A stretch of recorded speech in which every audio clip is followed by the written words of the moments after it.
मन ही बंधन का कारण है जो विषयों के चिंतन में है।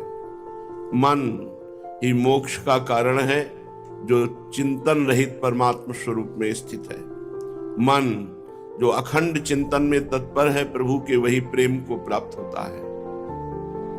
दुर्गति, मोक्ष, प्रेम तीनों का कारण मन ही है।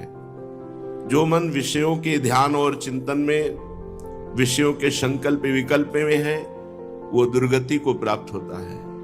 जो मन अमना हो चुका है, चिंतन रहित हो चुका है, संकल्प विकल्प रहित हो चुका है, वो मोक्ष को प्राप्त है। जो अखंड चिंतन परायण है, प्रभु के नाम रूप चिंतन में डूबा हुआ है, वो प्रेम को प्राप्त है। मन की तरंगों को मारना ही साधना है। कभी मन वैराग्य प्रधान होता है, कभी मन भोग प्रधान होता है, कभी मन योग की तरफ भागता है, कभी मन नाना प्रकार की मान प्रतिष्ठा, नाम कीर्ति, यश वैभव की तरफ भागता है। इसकी तरंगों को मार मार करके एकमात्र प्रियालाल के चरणों में समर्पित करना, यही साधना है। थोड़े दिन उपासक एक पद्धति से चलता है, जहां थोड़ा भजन एकत्रित हुआ, मन एकांत की मांग की, फिर भटक जाता है। बहुत काल तक सातु दीर्घ काल निरंतर सत्कार सेवितो दृढ़ भूमि, दीर्घ काल तक एक रहनी में रहा जाए तब वो सिद्ध पुरुष होता है। ये मनमाने आचरणों से भगवत सिद्धि नहीं मिलती है। 4 दिन सेवा, 4 दिन वैराग्य, 4 दिन भ्रमण, 4 दिन एकांतवास, इससे नहीं होता। एक पद्धति से, कम से कम 12 वर्ष एक पद्धति से तो चले, तब वो परिपक्व अवस्था मानी जाती है। ज्यादा बुद्धि चलाने वाला परमार्थ से भ्रष्ट ही होता है, परमार्थ में सिद्ध नहीं होता। बुद्धि को हरि गुरु चरणों में बेच दे, मय्येव मन आधत्स्व मयि बुद्धिम निवेशय, तो निवशिष्यसि मय्येव अत ऊर्ध्वं न संशयः। भगवान कहते मेरे में मन और बुद्धि लगा दो, बस मेरे को ही प्राप्त हो जाओगे, मेरे में ही वास करोगे, इसमें कोई संशय नहीं। मन बुद्धि लगाने के लिए आपको प्रयत्न करना पड़ेगा। आपकी एक दिनचर्या होगी, बड़ी नियमावली, सुदृढ़ दिनचर्या, और वो बहुत काल तक एक जैसी दिनचर्या, तब जाकर के मन और इंद्रियां हाथ में आती हैं। नहीं इंद्रिय और मन की गुलामी ये होता है। कभी वैराग्य प्रधान मन हो रहा है, कभी योग प्रधान हो रहा है, कभी भोग प्रधान हो रहा है। ये सब विक्षेप है, अपने प्रेम मार्ग के ये विक्षेप है। अंतर से एक दिनचर्या में अपने पास 1 मिनट समय नहीं। ये प्रभुमय दिनचर्या जो कटती है, इसी से परिपक्व अवस्था, निर्विकारता, प्रपंच शून्यता, ये जागृत हो जाती है। क्योंकि प्रपंच का टाइम नहीं है। स्वतंत्र मन कभी खूब भजन में लगा तो कभी भोगों में लगा, कभी प्रपंच में बैठ करके अच्छा लग रहा है, नाम यश कीर्ति के लिए उपाय, कभी एकांत में भगवान की तरफ। इसकी गति ऐसी है, इसको एक रस स्थिति में लाना पड़ेगा। जो रे सदा ज्ञान एक रस, तो ईश्वर जीव भेद कहो कश। फिर ईश्वर जीव का भेद नहीं रह जाता जब एक रस स्थिति आती है। और एक रस स्थिति के लिए बहुत काल तक, दीर्घ काल, लंबे समय तक आपकी एक जैसी दिनचर्या, जिसमें कोई फर्क नहीं पड़ना चाहिए। जहां हम दर्शन के लिए खड़े हो रहे हैं, वहीं दर्शन के लिए खड़े हैं। जिस समय हम उठ रहे हैं उस समय उठ रहे हैं। जिस समय हम जो पाठ कर रहे हैं उसी समय ठीक पाठ हो रहा है।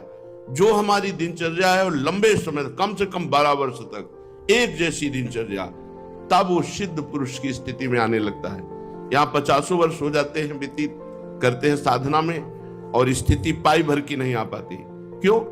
कभी 10 घंटे भजन, कभी 10 मिनट भजन, कभी 10 दिन भजन नहीं, ऐसे सिद्धि नहीं होती। उपासक को चाहिए कि एक निष्ठा वाला बने, एक नियमावली वाला बने। जितने सिद्ध पुरुष हैं उनके चरित्र पढ़कर देख लीजिए, उनके नियम बड़े जोर के रहे हैं। जो गुरु प्रदत्त नियमावली है, बड़ी जोर की रही। किसी भी स्थिति में उन्होंने नियम नहीं तोड़ा। यहां तक कि ठाकुर जी ने आदेश किया तो भी नियम नहीं तोड़ा। पूज्य श्री सनातन गोस्वामी जी जब वयोवृद्ध हो गए तो श्री गिरिराज महाराज साक्षात रूप धारण करके श्री कृष्णचंद्र के रूप में सनातन गोस्वामी जी से कहा कि बाबा अब तुम्हारी देह हमारी परिक्रमा करने लायक नहीं रह गई, इसलिए वहीं से प्रणाम कर लिया करो, मैं मान लूंगा तुम्हारी परिक्रमा।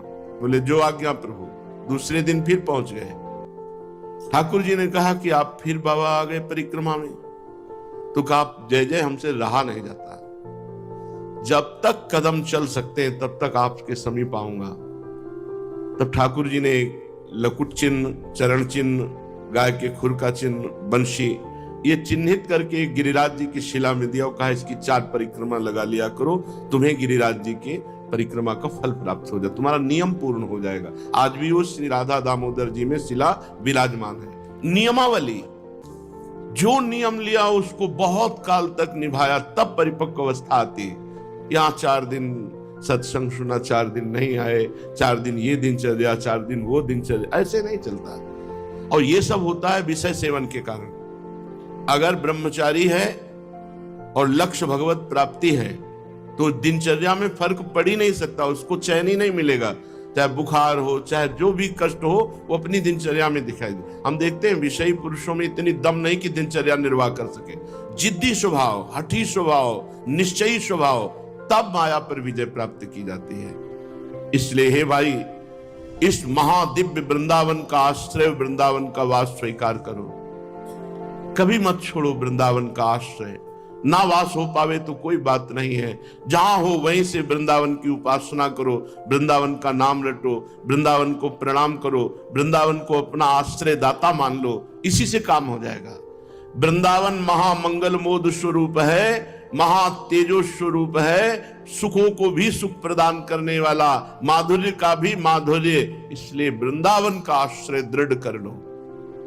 श्री ध्रुवदास जी महाराज कह रहे कि जिसको वृंदावन आने को मिला, वृंदावन का आश्रय मिला, और यहां तक कि अगर किसी विशेष कृपा से वृंदावन वास मिल गया हो, तो तज के वृंदा विपिन को और तीर्थ जे जात, छाड़ी विमल चिंतामणि कौड़ी को ललचात।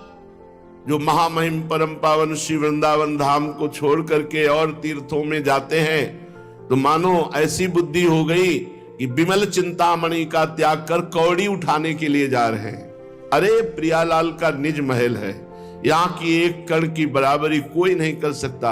ये ब्रजरज है, ये वृंदावन है, यहाँ प्रियालाल खेलते हैं। यहाँ प्रियालाल के जो प्रेमियों का आंसुओं से अभिषिक्त किया हुआ भाव है, वो यहाँ पड़ा हुआ है। इसमें लोटो तुम्हारे हृदय में आ जाएगा। ये प्रेम भाव से अभिषिक्त भूमि है। इस भूमि में जो लोटे तो प्रेम युक्त हो जाए। इसकी समानता कोई नहीं कर सकता, कोई भी नहीं कर सकता। श्री वृंदावन प्रेम धाम है। इसीलिए कह रहे हैं तजिकै वृंदा विपिन को और तीर्थ जे जात, छान विमल चिंतामणि कौड़ी को ललचात। मानसी गंगा, राधा कुंड, श्याम कुंड, मान सरोवर और भी हमारे सैकड़ों की संख्या में कुंड हैं। अगर इनका आचमन और स्नान हो जाए तो विश्व में कोई ऐसा पवित्र तीर्थ नहीं जो इनकी समानता कर सके। गिरिराज महाराज की तलहटी की पावन रज की समानता कोई नहीं कर सकता। ब्रज 84 कोस की रज परम पवित्र करने वाली, कहां भाग के हम जाएंगे? यही केदारनाथ आके रह रहे हैं, यही बद्रीनाथ रह रहे हैं, यही सारे तीर्थ रह रहे हैं हमारे ब्रज मंडल में। हमें कहां भागने की जरूरत है? अगर कहीं बुद्धि काम ना करे और धाम को छोड़कर और तीर्थों की यात्रा करे, तो मानो चिंतामणि को छोड़कर कौड़ी उठाने जा रहे हैं। छाड़ी विमल चिंतामणि कौड़ी को ललचात। पाई रतन चीन्हो नहीं, दीन्हो करते डारी, यह माया श्री कृष्ण की, मोह्यो सब संसार। वृंदावन रूपी रतन को पाया लेकिन चिन्हार नहीं हुई, क्योंकि जौहरी नहीं मिले। रतन की पहचान जौहरी करता है। वृंदावन रसिक रूप जौहरी का संग नहीं हुआ तो वृंदावन रूपी रतन नहीं पाया। मिला पर छोड़ दिया। क्यों? बोले भगवान श्री कृष्ण की ऐसी विचित्र माया है कि पूरे संसार को मोहित किए हुए है। श्री धाम वृंदावन भी उनको साधारण तीर्थ या नगर जैसा लगता है। अरे महामहिम वृंदावन में एक बार प्रवेश हो गया तो नरक नहीं जाओगे, एक बार आकर बिहारी जी के दर्शन कर लिए तो उद्धार हो जाएगा। एक बार ब्रज 84 को उसमें किसी पावन तीर्थ में अवगाहन कर लिया, ये सब महामंगलमय सर्व पाप नाशक, ऐसे आचमन किया, जल छिड़का, पाप नष्ट हो गए। राधा कुंड, श्याम कुंड, मानसरोवर, मानसी गंगा, ये सब महान पवित्र कुंड सरोवर है जिनमें प्रियालाल अवगाहन करते हैं। प्रगट जगत में जगमगे वृंदा विपिन अनूप, नैन अछत दिशत नहीं यह माया कर रूप। माया का पर्दा हमारे नेत्रों में है, यद्यपि नेत्र हैं फिर भी वो नेत्र नहीं जिनसे हम वृंदावन को देख सकें। प्रगट ये जगत में वृंदावन विराजमान है, बड़ा अनुपम है, महामहिम है, पर माया का पर्दा चढ़ा है हमारे नेत्रों में, इसलिए हमें माया दिखाई दे रही, वृंदावन नहीं। दिव्य कुंज निकुंज जिनमें प्रिया प्रीतम गलबहियां देकर विहरण करते हैं, क्रीड़ा करते हैं, ये वही वृंदावन है। नेत्र भी हमारे हैं पर माया का पर्दा चढ़ा है। यही भजन बल से माया का पर्दा जो हटा दिए तो दिव्य वृंदावन, दिव्य लीला में प्रवेश पा गए। वृंदावन को जस अमल जी पुराण में नाही, ताकी बानी परोजिनी कबहू श्रवणनी माही। जिस ग्रंथ में, जिस पुराण में हमारे प्रियालाल की लीला, श्री वृंदावन कुंज निकुंज यमुना रस रानी, इनकी महिमा वर्णन नहीं है, उस पुराण की चर्चा हम कभी कान में सुनना नहीं चाहते। ध्रुवदास जी कह रहे हैं हमारे कानों में वो बात कभी न पड़े जिसमें प्रियालाल न हो, वृंदावन न हो, यमुना रस रानी न हो, वृंदावन की महिमा, शोभा, गुण, रूप, लीला, इनका वर्णन न हो, वो बातें हमारे कानों में कभी न पड़े।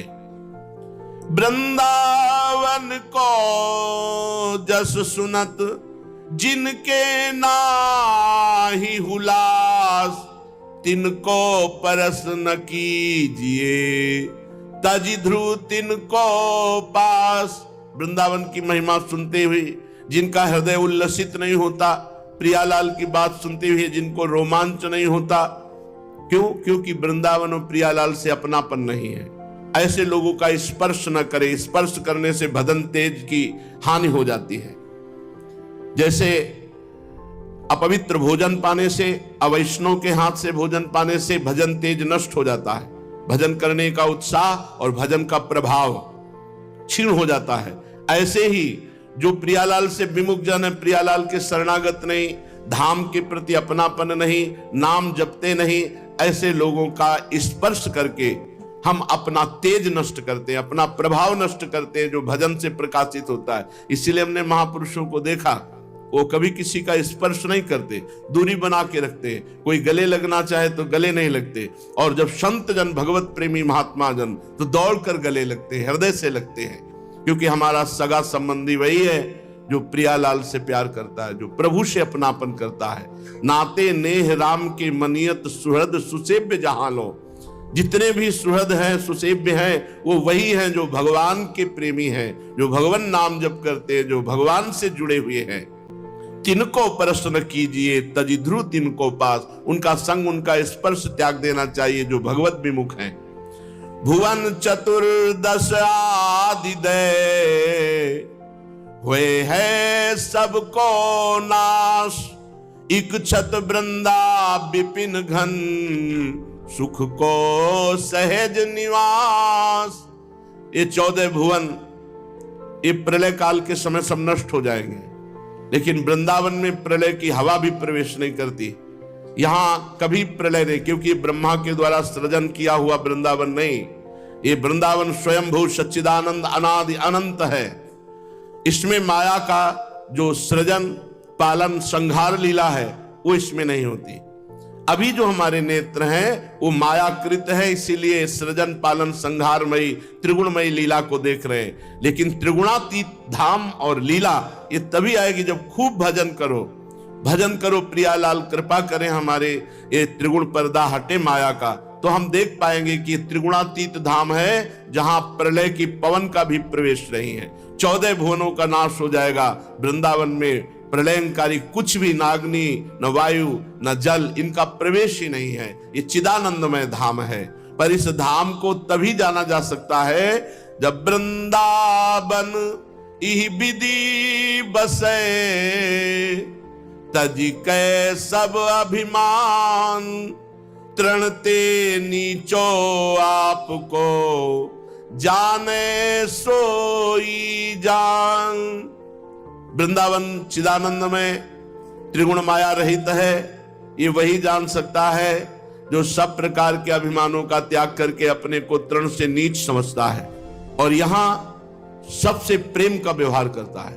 कोमल चित सब सो मिले, कबहू कठोर न होई, निष्प्रेही निर्वैरता, ताको शत्रु न कोई। वृंदावन वासी को चाहिए अभिमान रहित होकर दैन्य भाव से अपने को तृण से भी नीच समझे, सबसे कोमल प्रेम बर्ताव करे, कभी हृदय को कठोर ना होने दे, किसी से कोई अपना संबंध न रखे, निष्प्रेय, निर्वैरता, किसी से द्वेष न करे, किसी से वैर न रखे।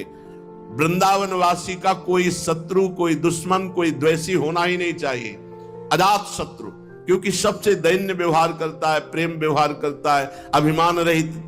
जहां कहीं द्वेष होता है, शत्रुता होती है, अभिमान से होती है।